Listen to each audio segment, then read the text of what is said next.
बच्चों चलिए हम लोग का जो बोर्ड पॉइंट ऑफ व्यू से प्रिपरेशन कर रहे थे केमिस्ट्री का सीबीएसई बोर्ड 2021 के लिए उस जर्नी को हम लोग कंटिन्यू करते हैं।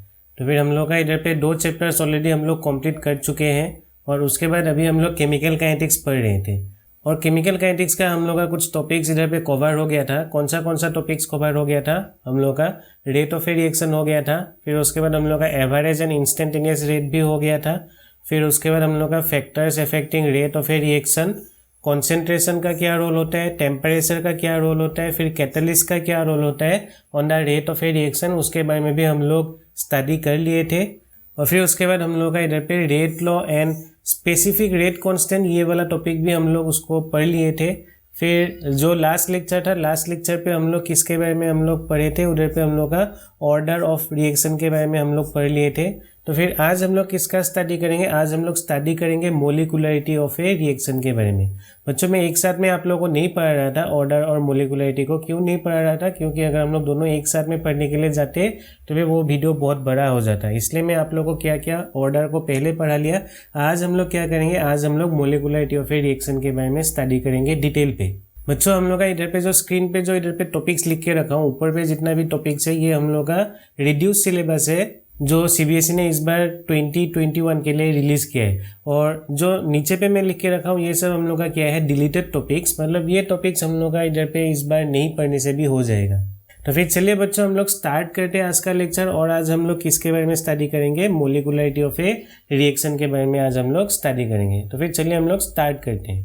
तो फिर एकदम फर्स्ट पे मैं हेडिंग लगा लेता हूँ, आप लोग भी हेडिंग लगा लीजिए। Molecularity of A reaction. बच्चों मोलिकुलरिटी क्या होता है मैं आप लोगों को समझाऊंगा, उससे पहले मैं एक सिंपल सा डेफिनेशन लिख देता हूँ आप लोगों को मोलिकुलरिटी का। बच्चों मोलिकुलरिटी को हम लोग कैसे डिफाइन करेंगे? The number of atoms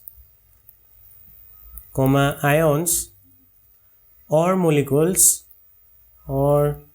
molecules that must collide with one another simultaneously so as to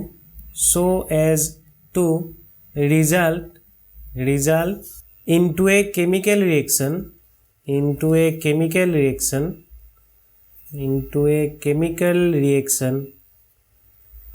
is called molicularity of a reaction।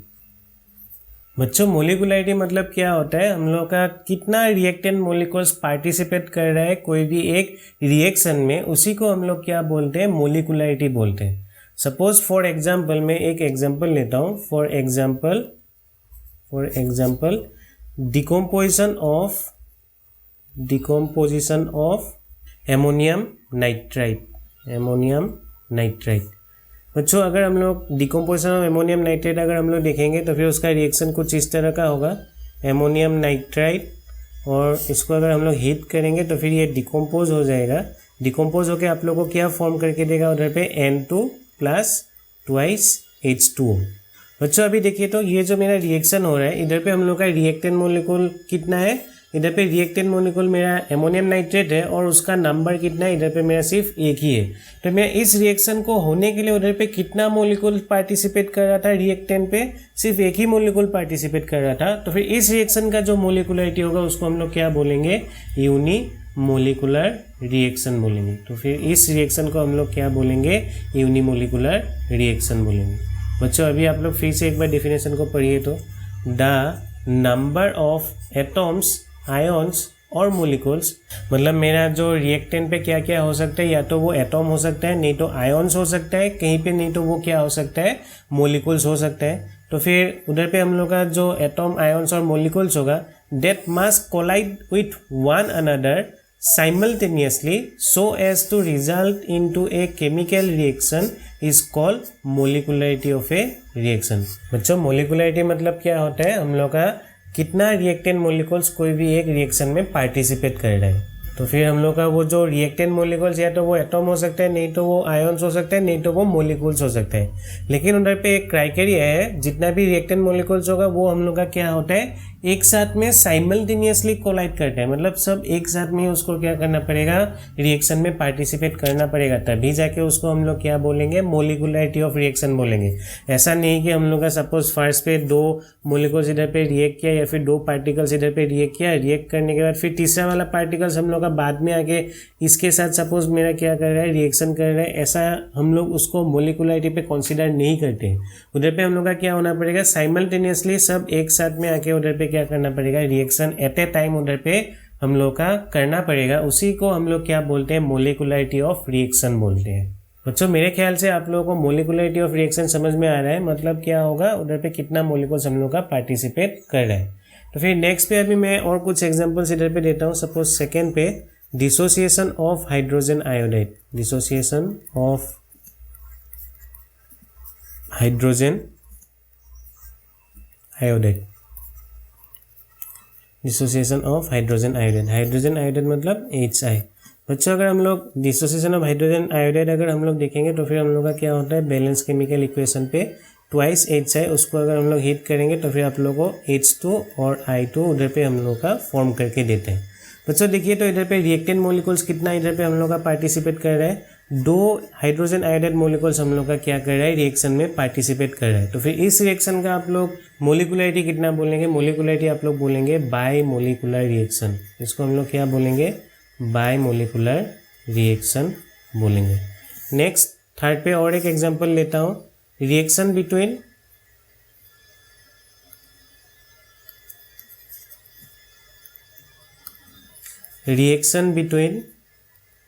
Between nitric oxide NO and oxygen O2। बच्चों अगर हम लोग नाइट्रिक ऑक्साइड और अगर oxygen के साथ react करेंगे तो फिर क्या होगा, ट्वाइस NO प्लस O2, और रिएक्ट करके आप लोग को क्या फॉर्म करके देगा उधर पे, ट्वाइस NO2। बच्चों देखिए तो इधर पे रिएक्टेंट मोलिकुल्स हम लोग का कितना है, इधर पे 2 नाइट्रिक ऑक्साइड का मोलिकुल, फिर हम लोग का ऑक्सीजन का 1 मोलिकुल। तो फिर टोटल हम लोग का इधर पे मोलिकुलरिटी कितना हो जाएगा, उसका 3 हो जाएगा। और इसको हम लोग क्या बोलेंगे, इसको हम लोग बोलेंगे ट्राई मोलिकुलर, और नहीं तो हम लोग उसको क्या बोलते हैं, तार मोलिकुलर रिएक्शन बोलते हैं, तार मोलिकुलर रिएक्शन बोलते हैं। बच्चों नेक्स्ट पे एक मैं बात आप लोगों को इधर पे क्लियर कर देना चाहता हूँ, कभी भी हम लोग का मोलिकुलरिटी 3 से ज़्यादा नहीं हो सकता है। तो फिर मैं इधर पे आप लोगों को नोट दे के लिख देता हूँ, molecularity of A reaction, molecularity of A reaction cannot be greater than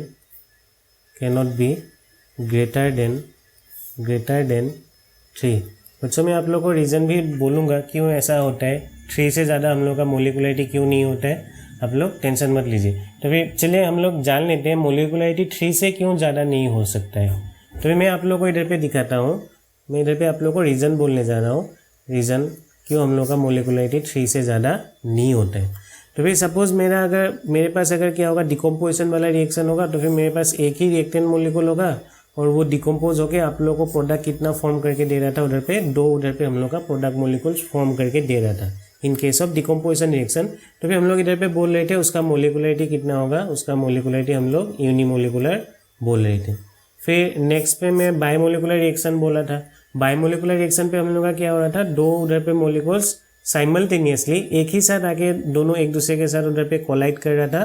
तो फिर ऐसे रिएक्शंस को हम लोग क्या बोल रहे थे, ऐसे रिएक्शंस को हम लोग बोल रहे थे बायमोलिकुलर रिएक्शन, बायमोलिकुलर रिएक्शन बोल रहे थे।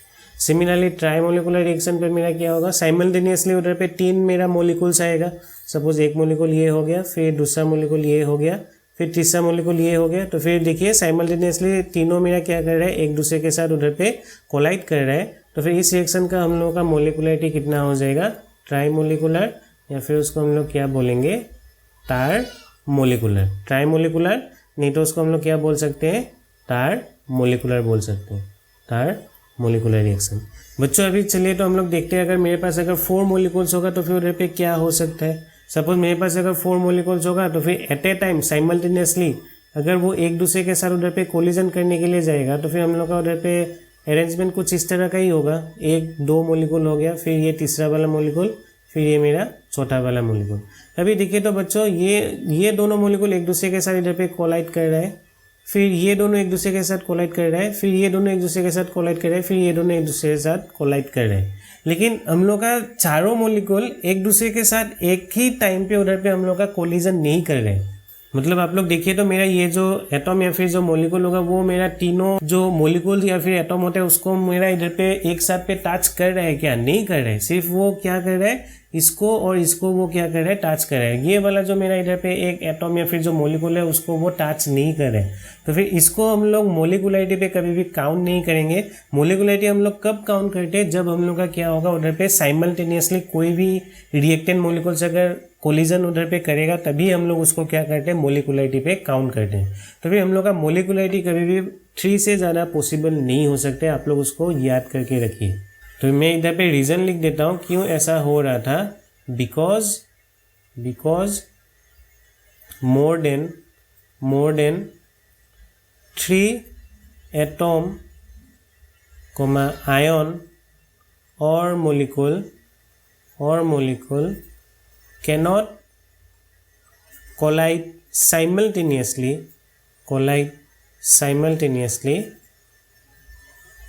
in a chemical reaction।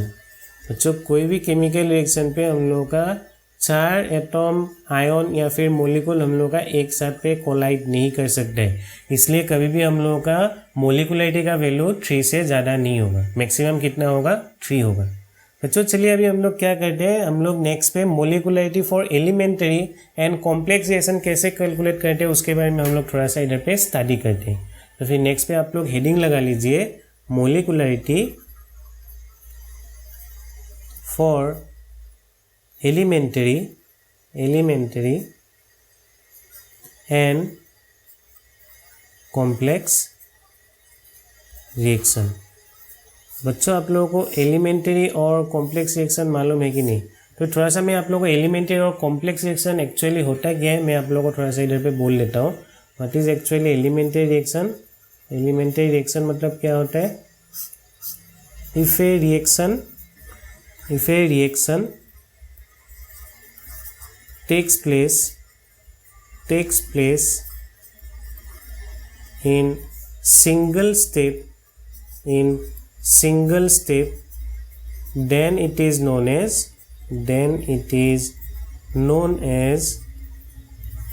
elementary reaction।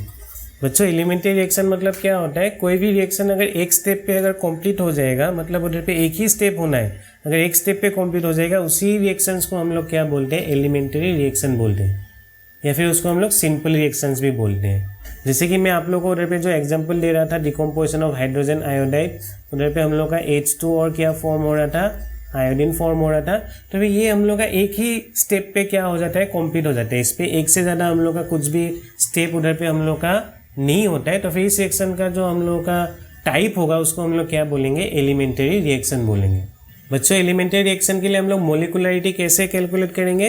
बच्चों इधर पे हेडिंग पे मैं इसको मोलिकुलर लिख के रखा है, इसको आप लोग मोलिकुलरिटी करके रखिए। Molecularity for elementary and complex reaction. तो बच्चों मैं बोल रहा था कि अगर हम लोग के पास एक एलिमेंटरी रिएक्शन होगा उसके लिए हम लोग मोलिकुलरिटी कैसे कैलकुलेट करते हैं? In elementary reaction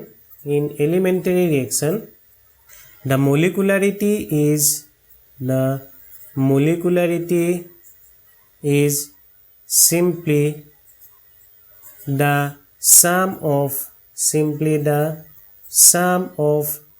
stoichiometric coefficient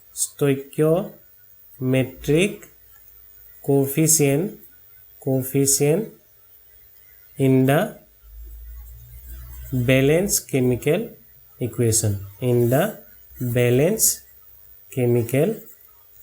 equation। बच्चों हम लोग का जो सिंगल स्टेप रिएक्शन होता है उसके लिए हम लोग मोलिकुलरिटी को कैसे कैलकुलेट करते हैं? उधर पे हम लोगों को सिंपली क्या देखना है? बैलेंस केमिकल इक्वेशन को देखना है और उस बैलेंस केमिकल इक्वेशन पे हम लोग का कितना उधर पे मॉलिक्यूल्स पार्टिसिपेट कर रहा था, उसी को हम लोग सिंपली क्या बोल देंगे, उसका मोलिकुलरिटी बोल देंगे। तो फिर हम लोग का सिंपल स्टेप पे हम लोग का मोलिकुलरिटी कैलकुलेट करने के लिए कुछ प्रॉब्लम नहीं है। उधर पे हम लोग को क्या देखना है, उसका बैलेंस केमिकल इक्वेशन को हम लोग को उधर पे लिख लेना है, कोई भी केमिकल रिएक्शन का, और उधर पे हम लोग का कितना रिएक्टेंट मॉलिक्यूल्स पार्टिसिपेट कर रहा है उसी को हम लोग क्या बोलते हैं, उसका मोलिकुलरिटी बोलते हैं। बच्चों अभी चलिए हम लोग नेक्स्ट पे कॉम्प्लेक्स रिएक्शन क्या होता है और उसके लिए हम लोग कैसे मोलिकुलरिटी कैलकुलेट करते हैं उसका भी हम लोग इधर पे स्टडी कर लेते हैं। बच्चों फिर नेक्स्ट पे अभी देखिए आप लोग कॉम्प्लेक्स रिएक्शन। अभी कॉम्प्लेक्स रिएक्शन क्या होगा, जैसे मेरा एलिमेंट्री रिएक्शन मतलब एक स्टेप पे कंप्लीट हो रहा था, सिमिलरली कॉम्प्लेक्स रिएक्शन मेरा क्या होगा, एक से ज़्यादा स्टेप पे कंप्लीट होगा। तो फिर कॉम्प्लेक्स रिएक्शन का डेफिनेशन आप लोग कैसे लिख सकते हैं, if A reaction completes in more than one step, then it is known as complex reaction। इसको हम लोग मल्टी स्टेप रिएक्शन भी बोलते हैं। जैसे हम लोग का जो एलिमेंट्री रिएक्शन को हम लोग सिंपल रिएक्शन बोलते हैं, सिमिलरली कॉम्प्लेक्स रिएक्शन को हम लोग क्या बोलते हैं, मल्टी स्टेप रिएक्शन भी बोलते हैं। तो बच्चों हम लोग का कॉम्प्लेक्स रिएक्शन पे क्या होता है, वो एक स्टेप पे हम लोग का कभी भी कंप्लीट नहीं होता है। फॉर एग्जाम्पल एक हम लोग एग्जाम्पल ले लेते हैं। For example decomposition of hydrogen peroxide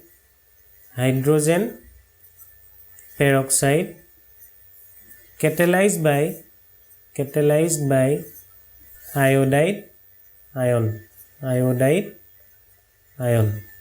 बच्चों रिएक्शन को हम लोग लिख लेते हैं, ट्वाइस H2O2 हाइड्रोजन पेरोक्साइड इन एल्केलाइन मीडियम मतलब बेसिक मीडियम पे हम लोग का रिएक्शन होगा।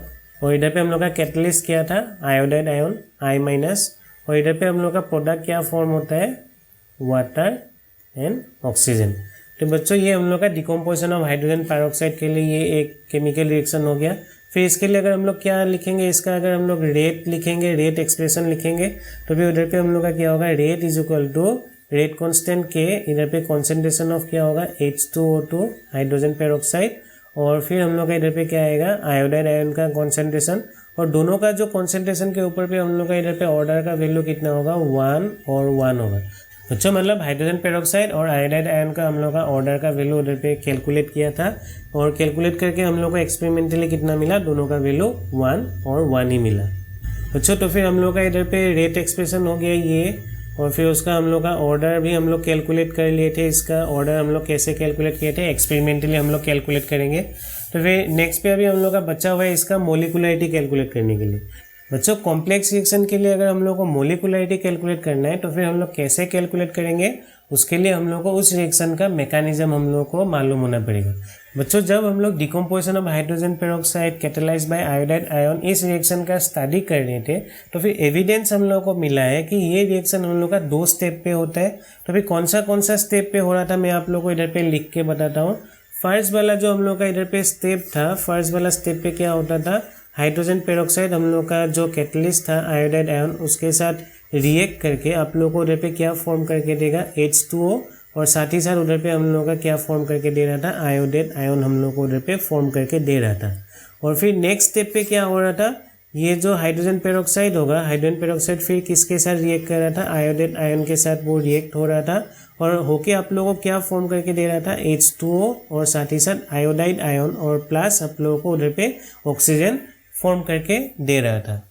बच्चों ये जो 2 स्टेप्स है इसको हम लोग कलेक्टिवली क्या बोलते हैं, मैकेनिज्म ऑफ रिएक्शन बोलते हैं। इसको हम लोग क्या बोलते हैं, मैकेनिज्म ऑफ दैट रिएक्शन बोलेंगे। और इधर पे हम लोग का क्या है, इधर पे ये जो आयो माइनस, देखिए तो ये जो आयो माइनस जब आप लोग रिएक्शन लिख रहे थे उधर पे आप लोग का उधर पे आयो माइनस प्रेजेंट था ही नहीं। तो फिर जो हम लोग का बैलेंस केमिकल रिएक्शन पे हम लोग का उधर पे प्रेजेंट नहीं होता है, लेकिन हम लोग जब मैकेनिज्म का स्टडी करेंगे उस टाइम पे अगर हम लोग का मिलेगा, उसको हम लोग क्या बोलते हैं, इंटरमीडिएट बोलते हैं। तो फिर ये जो आयोडेट आयन था हम लोग उसको क्या बोलेंगे, वो मेरा क्या होगा, इंटरमीडिएट होगा। अच्छा आप लोग याद कर लीजिए, आयो माइनस मेरा क्या होगा, इंटरमीडिएट होगा। क्योंकि वो हम लोग का बैलेंस केमिकल रिएक्शन था, उधर पे हम लोग का वो अपीयर नहीं कर रहा है। आप लोग देख लीजिए, इधर पे मैं जो रिएक्शन लिख रहा था उधर पे हम लोग का आयो माइनस प्रेजेंट ही नहीं है। तो फिर जो स्पेसिस हम लोग का क्या होता है, बैलेंस केमिकल इक्वेशन पे हम लोग का दिखाई नहीं देता है, लेकिन हम लोग का मैकेनिज्म पे अपीयर हो जाता है, उस स्पेसिस को हम लोग क्या बोलते हैं, इंटरमीडिएट बोलते हैं। बच्चों अभी देखिए, हम लोग का ये एक कॉम्प्लेक्स रिएक्शन था और वो मेरा 2 स्टेप पे हो रहा था, और मैं दोनों स्टेप को आप लोग को इधर पे लिख के दिखाया, और मेरा इधर पे आयो माइनस क्या था, इंटरमीडिएट था। तो फिर इधर पे हम लोग जब इंडिविजुअल एक एक रिएक्शन का रेट जब स्टडी कर रहे थे, तो फिर हम लोग को मिला है ये वाला जो रिएक्शन होगा, उस रिएक्शन का जो रेट होगा वो मेरा क्या होगा, सबसे स्लोएस्ट होगा।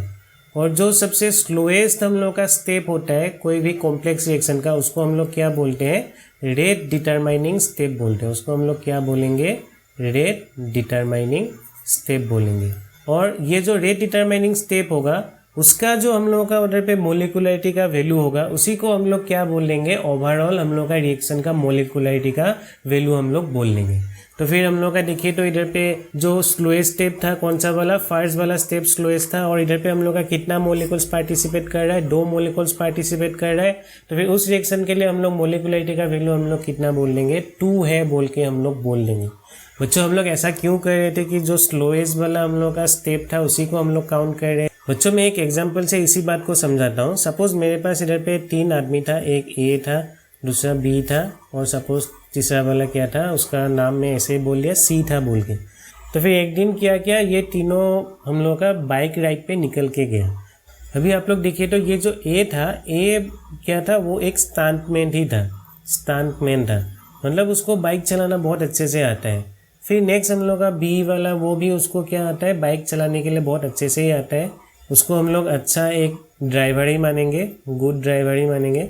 लेकिन ये जो हम लोग का सी वाला जो हम लोग का आदमी था, उसको अच्छे से बाइक चलाने के लिए नहीं आता है, या फिर वो नया नया उधर पे क्या किया था, बाइक को सीखा था। तो फिर इसको हम लोग क्या बोलेंगे, न्यू ड्राइवर बोलेंगे। अभी तीनों जब निकल के जा रहा था, तो फिर ये जो हम लोग का ए था, ए तो बहुत स्पीड पे निकल के जाएगा बाइक राइड पे, ये बहुत स्पीड जाएगा। और ये जो बी था, बी भी क्या होगा, उसके पीछे पीछे वो भी स्पीड पे ही जाएगा। लेकिन हम लोग का जो सी होगा, सी वाला वो क्या होगा, बहुत धीरे धीरे से जाएगा, तो फिर वो क्या होगा, सबसे पीछे में रहेगा। अभी देखिए, तो आप लोग का इधर पे तीनों एक साथ में ही जा रहे थे, तो फिर ऐसा तो नहीं हो सकता है कि हम लोग का ये जो ए था, ए पहले ही जाके पहुंच गया। तो फिर ये जो ए होगा, ए क्या करेगा, वो थोड़ा सा वेट करेगा जब तक ये सी उसके साथ इधर पे नहीं पहुंचेगा। तो फिर हम लोग का देखिए, तो ओवरऑल जो हम लोग का इधर पे जो तीनों बाइक्स जा रहा था, उसका जो ओवरऑल जो स्पीड था वो किसके ऊपर पे डिपेंडेंट है, देखिए तो जो सबसे स्लोएस्ट था, मतलब जो न्यू ड्राइवर था, मतलब वो जो सी था, उसके ऊपर पे डिपेंडेंट है। तो फिर सिमिलर केस हम लोग का रिएक्शन पे भी होता है। तो फिर जो सबसे स्लोएस्ट वाला स्टेप होगा, उसके ऊपर में ही हम लोग का क्या होता है, ओवरऑल हम लोग का रिएक्शन का रेट डिपेंडेंट होता है। तो फिर हम लोग क्या करते हैं, स्लोएस्ट स्टेप का ही हम लोग मोलिकुलरिटी को काउंट करते हैं, और उस रिएक्शन के लिए जो हम लोग का ऑर्डर का वैल्यू होगा, उसी को हम लोग ओवरऑल रिएक्शन का ऑर्डर भी मान लेते हैं। बच्चों मेरे ख्याल से आप लोगों को अभी मालूम हो रहा है कैसे हम लोग एलिमेंट्री रिएक्शन और जो हम लोगों का कॉम्प्लेक्स रिएक्शन होता है, उसका हम लोग मोलिकुलरिटी को कैलकुलेट करते हैं। बच्चों चलिए हम लोग फाइनली क्या करते हैं, ऑर्डर और मोलिकुलरिटी का इधर पे हम लोग डिफरेंस इधर पे लिख लेते हैं। तो फिर फाइनली हम लोग ऑर्डर और मोलिकुलरिटी, इसका हम लोग क्या लिखेंगे, अभी डिफरेंस लिखेंगे। तो फिर आप लोग भी मेरे साथ लिखते जाइए, ऑर्डर और मोलिकुलरिटी का डिफरेंस। फर्स्ट वाला पॉइंट इधर पे डेफिनेशन को ही लिख लीजिए, it is the sum of concentration terms in the rate law. बच्चों में कल आप लोगों को अच्छे से ऑर्डर के बारे में बोला था। ऑर्डर क्या होता है, sum of concentration terms in the rate law. तो फिर ये डेफिनेशन हो गया। और फिर हम लोग का मोलिकुलरिटी का डेफिनेशन में आप लोगों को आज लिख के दिया था, क्या था, number of atoms comma ions और molecules that must collide simultaneously in a chemical reaction is known as molecularity of reaction, is known as molecularity। तो बच्चों आप लोग देख लीजिए, ऑर्डर मतलब क्या होता है, it is the sum of concentration terms in the rate law. Where as molecularity मेरा क्या होता है, नंबर ऑफ एटम्स, आयन्स और molecules that must collide simultaneously in a chemical reaction is known as molecularity. बच्चों हम लोग का exam पे ऑर्डर और मोलिकुलरिटी का डिफरेंस लिखने के लिए आता है, मैं इसलिए आप लोगों को इधर पे लिख के दे रहा हूँ। तो फिर नेक्स्ट पे देखिए सेकेंड वाला point, it need not B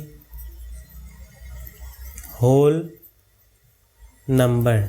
बच्चों हम लोग का जो ऑर्डर होता है, ऑर्डर का वैल्यू हम लोग को क्या क्या मिलता है, जीरो भी मिलता है, कहीं पे हम लोग को क्या मिलता है, होल नंबर्स मिलते हैं, कहीं पे हम लोग का क्या मिल सकता है, फ्रैक्शंस मिल सकते हैं।